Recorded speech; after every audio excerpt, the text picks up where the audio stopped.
Sekarang kita belajar meresponnya, biar mental kita tetap sehat.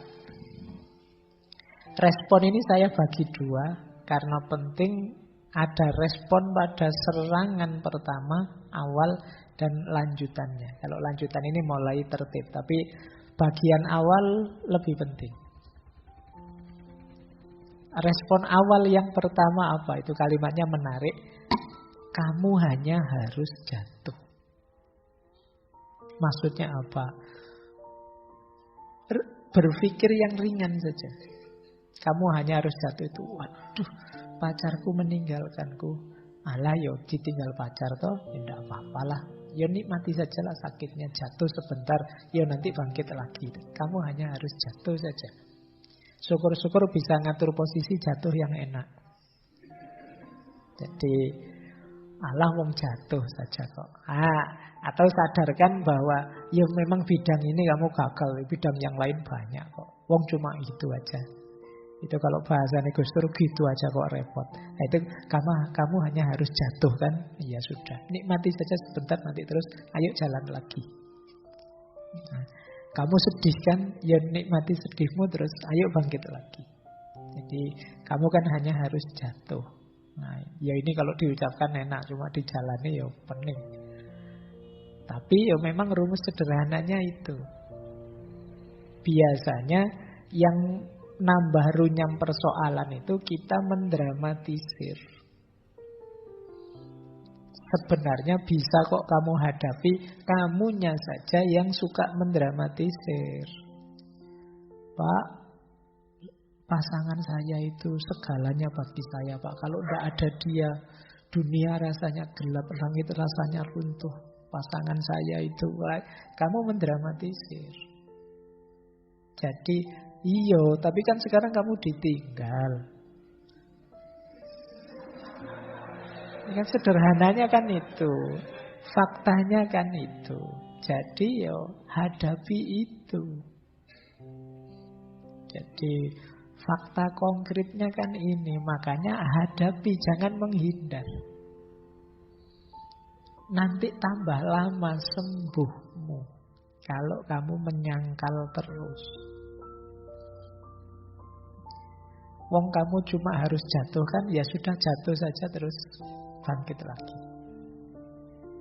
Kemudian jangan lupa perhatikan dirimu. Jangan melakukan apapun yang merusak dirimu. Berarti apa? Akal sehatmu harus hidup. Terus yang keempat, penting juga, sudahlah tidak usah terlalu dibahas yang salah siapa. Tidak usah menyanyi ini salah siapa. Biarlah yang lewat sudah lewat. Bikin cerita yang baru. Jadi lupakan, maafkan. Nah ini Pak enak saja ngomong, ini yang sakit yang nanggung lah. Yo ini tipsnya. Jadi biar kamu tidak sakit. Kalau respon awal selamat, biasanya karena lepas kontrol itu di awal. Kalau sudah, ayo disembuhkan pelan-pelan. Nah itu baru respon lanjutan tadi. Respon lanjutannya apa? Beri dirimu waktu. Tidak apa-apa kok butuh waktu. Ya diikuti prosesnya. Kadang-kadang kita yang agak mempressure mereka, ayo segera lupakan, segera. Oh, tidak segampang itu untuk bisa melupakan. Ya kalau amnesia, kalau masih sehat tidak bisa langsung melupakan. Tetap teringat terus, tidak apa-apa. Beri waktu dirimu, tapi jangan berlama-lama. Memang tidak mungkin bisa langsung lupa. Lewati penyangkalan tadi ya, berarti sudahlah, tidak usah menyangkal lagi, diterima saja. Dan berhenti bertanya mengapa itu terjadi. Terus maafkanlah. Nah, selanjutnya apa? Teringat tidak apa-apa, tapi jangan diingat-ingat.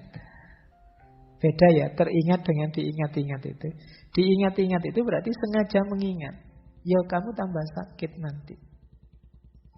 Tapi teringat pasti iya, wong namanya pernah punya banyak kenangan indah, ya mesti saja teringat. Biasa saja, tidak apa-apa. Dia datang silahkan, mau pergi lagi silahkan. Di pikiran loh. Pak, kok saya teringat dia, ya tidak apa-apa. Diikuti saja.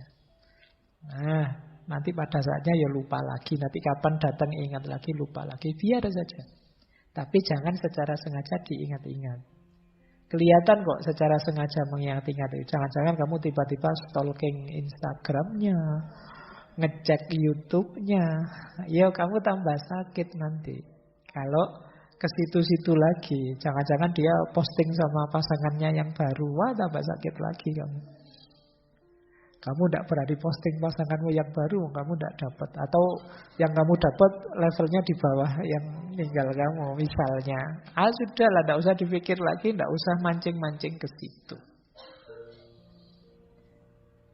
Kemudian apa? Tetap merasa berharga, jangan minder, menjatuhkan value tadi sampai ke level FOS yang paling rendah, merasa dirimu tidak berharga. Engkau tetap berharga, dia saja yang tidak tahu hargamu.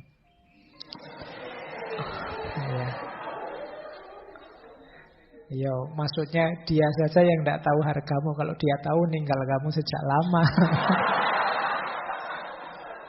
Oke.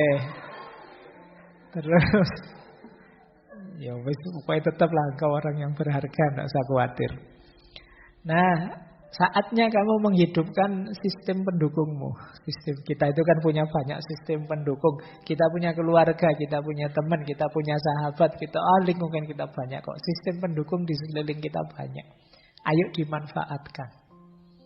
Punya teman curhat, punya sahabat. Kembali ke keluarga yang selalu pasti siap menerima kita. Jadi ada banyak supporter kita, tidak usah khawatir. Terus layani diri kita dengan baik. Sementara memanjakan diri tidak apa-apa. Pengen makan enak, ayo. Pengen tiduran yang lama, rebahan, ayo. Wong yo kemarin juga sudah rebahan terus kan. Jadi sekarang ada alasannya, tidak apa-apa. Terus cobalah aktivitas atau hobi yang baru. Cari kesibukan lah biar nggak ngelamun terus. Terus apa? Bangun kenangan-kenangan baru. Bahkan ada yang bilang datangi tempat-tempat yang dulu kamu perlu kenangan dengan dia, bikin kenangan yang baru di situ. Jadi biar ketumpuk yang teringat kenangan yang terakhir ini, yang lebih indah. Mungkin dengan keluarga, dengan sahabatmu yang lebih menyenangkan. Bersosialisasilah, jangan mengurung diri. Akan lebih meringankanmu. Boleh pakai teknik-teknik coping kalau dalam psikologi, mungkin pernafasan, mungkin meditasi untuk menenangkan diri. Bisa mempertimbangkan saatnya membuka hati kembali. Jangan khawatir, yang lain masih banyak yang mau dengan dirimu. Setiap orang ada jodohnya. Nah, ini rumus sederhana untuk tetap membuatmu kuat. Tidak usah khawatir. Kan alasan yang paling enak untuk menenangkan diri kan, memang mungkin bukan jodohku. Nah, itu paling nyaman. Kita bersandar kembali ke Tuhan. Kalau Tuhan tidak menghendaki, ya mau apa? Sekuat apapun kita, tanpa kehendaknya tidak ada apa-apanya. Nah, itu lebih ringan. Nah, nanti yang semacam ini kita bahas di minggu keempat ketika kita berhadapan dengan perspektif sufisme. Cuma malam hari ini memang kita pahami dulu situasinya orang yang patah hati. Kemudian kalau memang agak gawat, misalnya stres, depresi, mau agak mengkhawatirkan, jangan malu-malu, jangan ragu-ragu untuk mencari konseling atau berobat ke ahli jiwa. Karena tadi loh, efeknya ternyata bisa besar untuk kesehatanmu lahir dan batin. Maka tidak mapal kamu mendatangi ahli jiwa. Baik, jadi ini respon-respon ideal. Nah, sekarang kita lihat beberapa perspektif psikologi. Ini menarik. Ada tuntunan dari Brian McGill. Kata dia, sebenarnya ayo kita lihat dari sudut pandang yang berbeda. Kata dia, sebenarnya hatimu bukan patah. Hati tak akan bisa patah. Yang kamu rasakan adalah sakitnya tumbuh.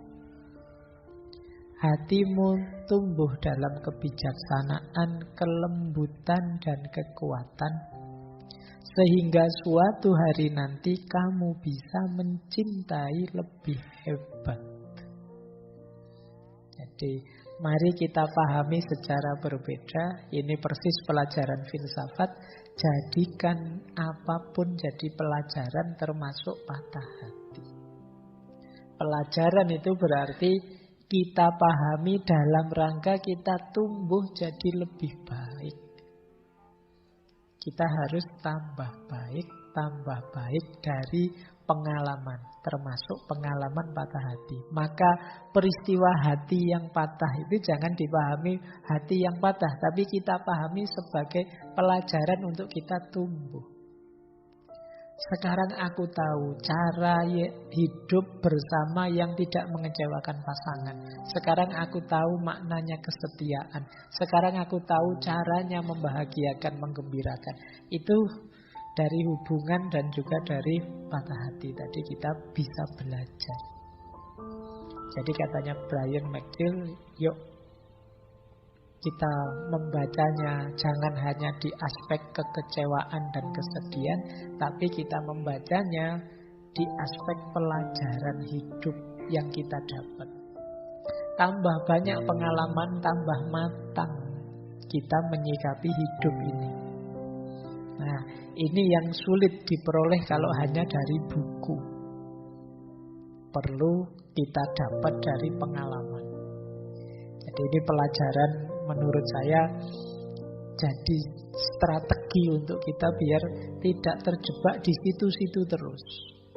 Tapi kita mengambil sudut pandang yang berbeda bahwa penderitaan yang kita rasakan itu hakikatnya adalah pelajaran.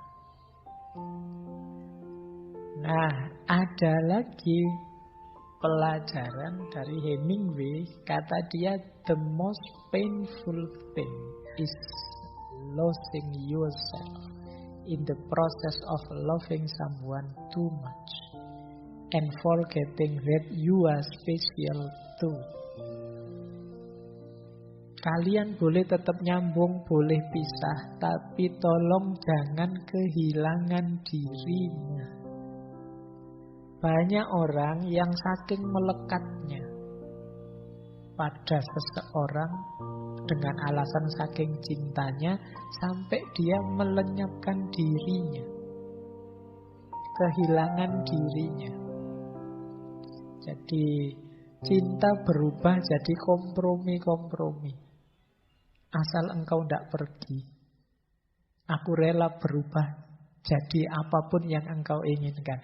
Ini namanya kompromi, bukan cinta. Atau kalau pasanganmu hanya mau mencintaimu dengan syarat dan ketentuan seperti iklan.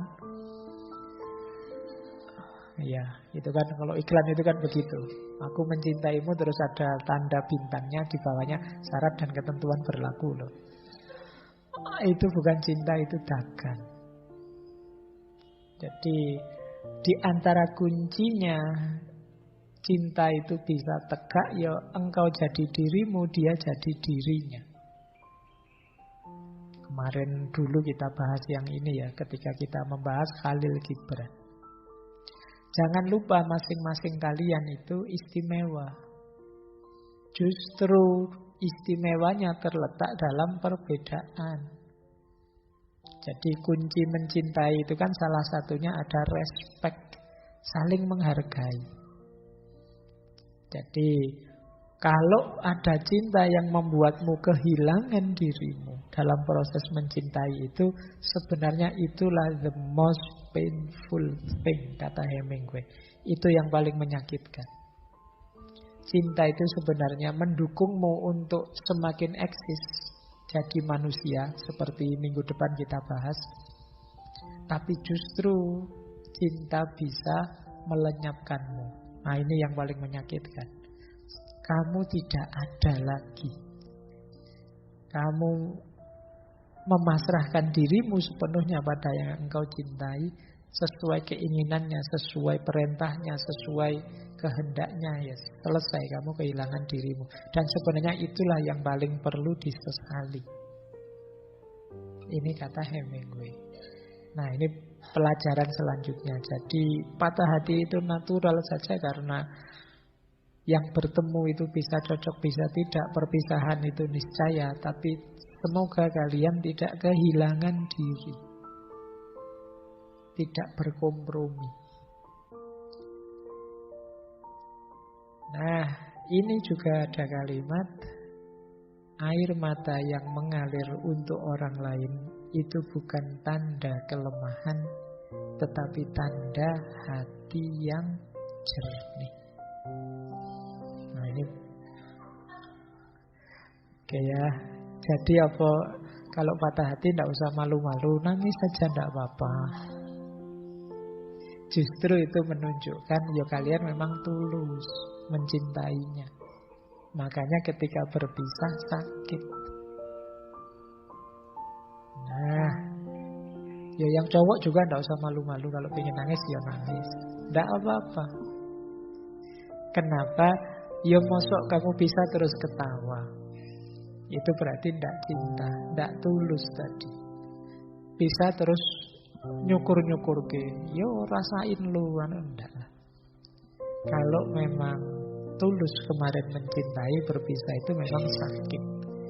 Tidak apa-apa menangis, karena tangisan itu bukan pertanda bahwa kamu lemah, tapi pertanda bahwa kamu tulus.